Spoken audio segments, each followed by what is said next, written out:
महाराष्ट्रामध्ये सध्या अशोक खरात यांच्या या भोंदूबाबाच्या कांडानंतर नरहरी झिरवळांचा व्हिडिओ सध्या खूप चर्चेत आहे. तो व्हिडिओ आपण सर्वांनी महाराष्ट्रामध्ये फिरलेला आहे, देशभर फिरलेला आहे आणि त्याची महाराष्ट्राची नाचक्की कशी करता येईल हा सुद्धा या व्हिडिओ बनवणाऱ्याच्या माध्यमातून होताना दिसतोय.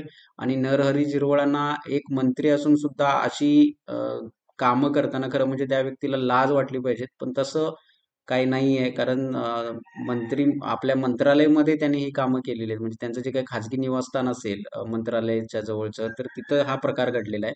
आणि हा व्हिडिओ आहे 7 महिन्यापूर्वीचा. म्हणजे नरहरी झिरवळांची एक बाजू तुम्ही समजून घेतली पाहिजे, की नरहरी झिरवळ हे अजितदादा पवार यांचे एक विश्वासू शिलेदार असे मानले जातात. आणि त्यानंतर शरद पवार यांच्याशी सुद्धा त्यांची खूप एकनिष्ठता आहे आणि होती आणि आहे अशा पद्धतीने आपण सांगू शकतो. तर एक एक शिलेदार कसे फोडायचे, म्हणजे जे दोन्ही राष्ट्रवादीचे जे गट आहेत ते एकत्र यावेत अशी ज्यांना तळमळ होती. आणि त्यांनी जी भूमिका सतत मांडली त्याच्यामध्ये नरहरी झिरवळांचं नाव आपल्याला घ्यावं लागतं. पण ते होऊ नये, म्हणजे राष्ट्रवादी विलिनीकरणच होऊ नये असं ज्यांना वाटतं त्यांना त्यामध्ये त्या लोकांनीच हे व्हिडिओ पुढे आणलेले आहेत. आणि या व्हिडिओमध्ये कदाचित व्हिडिओ एडिटिंग पण असू शकतात, ते मॉर्फिंग पण केलेले असू शकतात, काही सांगता येत नाही. पण नरहरी झिरवळ काही धुतलेल्या तांदळासारखे नाही आहेत. त्यांनी हे ते पण या त्यांच्या नाचक्कीला पूर्णपणे जबाबदार आहेत. आपण काय केलं पाहिजे आणि कसं राहिलं पाहिजे सामाजिक जीवनामध्ये याचे काही ताळतंत्र किंवा याचे काही मार्गदर्शक तत्व हे लोक विसरलेले आहेत. आणि याचा परिणाम आणि याची एक वाईट इमेज महाराष्ट्राची या निमित्तानं तयार करण्यामध्ये झिरवळांचा वाटा आहे. तर अशोक खरात हे प्रकरण सध्या खूप गाजते आणि या अशोक खरातवरून लक्ष हटवण्याचं जे काम आहे, तर ते करण्यामागे ते करण्यासाठी हा व्हिडिओ बाहेर काढला गेला असं आपल्याला सांगता येते. आता संजय राऊत यांच्या म्हणण्यानुसार की हा व्हिडिओ किंवा अमोल मितकरी सुद्धा असे म्हणतात की हा 7 महिन्यापूर्वीचा व्हिडिओ आहे. ठीक आहे, मग तो आताच कसा काय बाहेर आला? तर हे पण विचार करण्यासारख्या गोष्ट आहे, म्हणजे करण्याची गोष्ट आहे की राष्ट्रवादी संपली पाहिजेत, कशी पण संपवा. राष्ट्रवादी संपली पाहिजेत. पूर्वी उद्धव ठाकरेंना त्यांनी संपवायचा प्रयत्न केला, शिवसेना संपवली किंवा संपवायचा आता ते प्रयत्न चालूच असतात त्यांचे. तर आता राष्ट्रवादी संपवायची अशी त्यांची एक हाती कलम आहेत. म्हणजे दुसरं अजितदादा पवार यांचा घातपात झालेला आहे, त्यांची हत्या झालेली आहे, हे आपल्याला सर्वांना माहीत आहे. हे कुणीही सांगू शकतं. पण असं असताना अ, त्यांची साधी चौकशी सुद्धा दिली जात नाहीये. आणि विधान भवनामध्ये एक दोन आमदार सोडले, अमोल मिटकरी, रोहित पवार यांच्यासारखे, तर बाकीचे कोण बोलू पण दिलं जात नाही त्यांना. बोललं म्हणजे नक्की काहीतरी त्याच्यामध्ये काळबेरा आहे.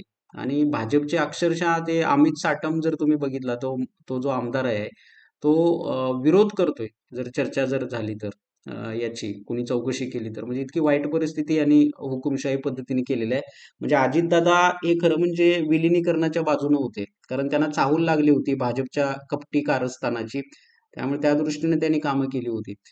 त्यांची भूमिका आजकाल चालू होती आणि त्यामुळेच त्यांना राजकारणातून बाजूला केलं. ही जे तटकरे असतील किंवा पटेल नावाची जी प्रफुल्ल पटेल, तर या लोकांना राष्ट्रवादी असंही संपवायचं आहे. येत्या काळामध्ये सुनेत्रा पवार यांना एक कळसूत्री बाहुलं याप्रमाणे वागवलं जातंय आणि त्यांना वागवलं जाईल. खरं म्हणजे त्यांची पण चूक नाहीये. राजकारणाचा त्यांना इतका अनुभव नाही जेवढा अजितदादांना होता. आणि राष्ट्रवादी ही जी नाव टिकून होतं ते अजित पवार आणि शरद पवार या दोन नावामुळे होतं.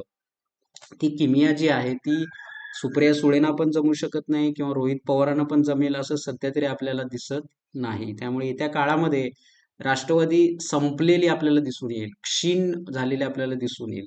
त्याला जबाबदार आहेत नरहरी झिरवळ किंवा चाकणकर यांच्यासारख्या प्रवृत्ती, असं आपण इथं ठामपणे म्हणू शकतो. तर अशोक खरात, तर राष्ट्रवादी कशी संपेल? तर हे या पद्धतीनं आता पाहिलं जातंय आणि यामागे भाजपचा खूप मोठा हात आहे.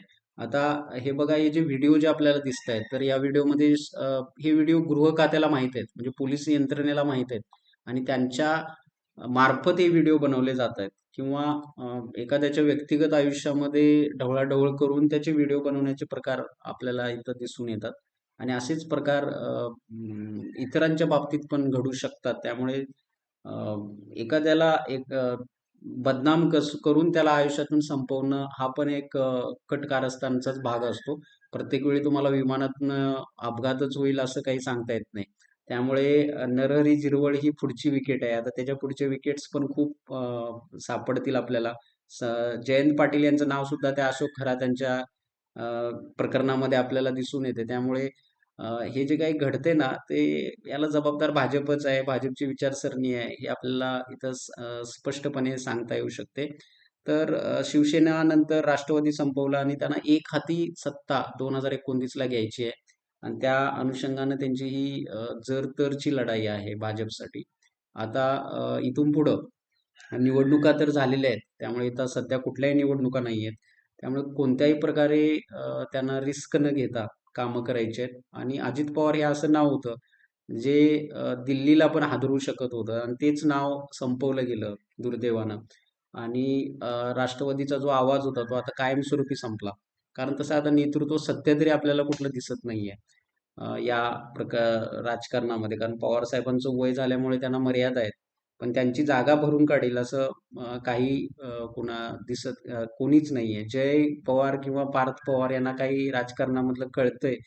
हा हा पण एक संशोधनाचा असा विषय आहे. किंवा आपल्या बाबाची पप्पांची ज्यांच्या हत्या झालेली आहे किंवा त्यांचा घातपात झालेला आहे, तर ते उघडपणे कधी पण पुढे येऊन बोलले नाहीत. म्हणजे एवढी भीती आहे त्यांच्यामध्ये किंवा सत्तेची भीती आहे किंवा त्यांची भ्रष्टाचाराची प्रकरणं बाहेर येतील असं पण त्यांना सतत वाटतं. आणि त्यामुळं एकंदरीतच महाराष्ट्रामध्ये अ, नरहरी झिरवळ यांनी तात्काळ राजीनामा दिला पाहिजे. त्यांना जर थोडी जरी लाज, चाड शिल्लक असेल तर. कारण अशा बदनामीमुळं किंवा अशा व्हिडिओमुळे सार्वजनिक जीवनातून माणसाची कशी गच्छंती होते, हे आपल्याला महाराष्ट्राला या निमित्ताने दिसून येतं. आणि हे जी लोकं असतात, तर या लोकांपासून पण त्यांनी सावध राहणं गरजेचं होतं. पण तसं काही न होता अ, आता बघा पवन यादव त्यांनी तर ब्लॅकमेल केलंय अनेक लोकांना आणि त्याचं ते कामच आहे त्या टाईपमध्ये. तर हे यांना लक्षात आलं पाहिजे आपल्या सर्व सार्वजनिक जीवनामध्ये. आणि त्या अनुषंगाने ही कामं आपण राजकीय आपला जो वाटचाल घडवत राहिली पाहिजेत. अ, नरहरी झिरवळांना का संपवलं गेलं किंवा त्या पद्धतीनं, तर त्याचं उत्तर असं आहे की ते राष्ट्रवादी एकत्र यावी या विचारांचे होते. हे एक त्यामागचं मुख्य कारण आपण इथं स्पष्टपणे सांगू शकतो. Thank you.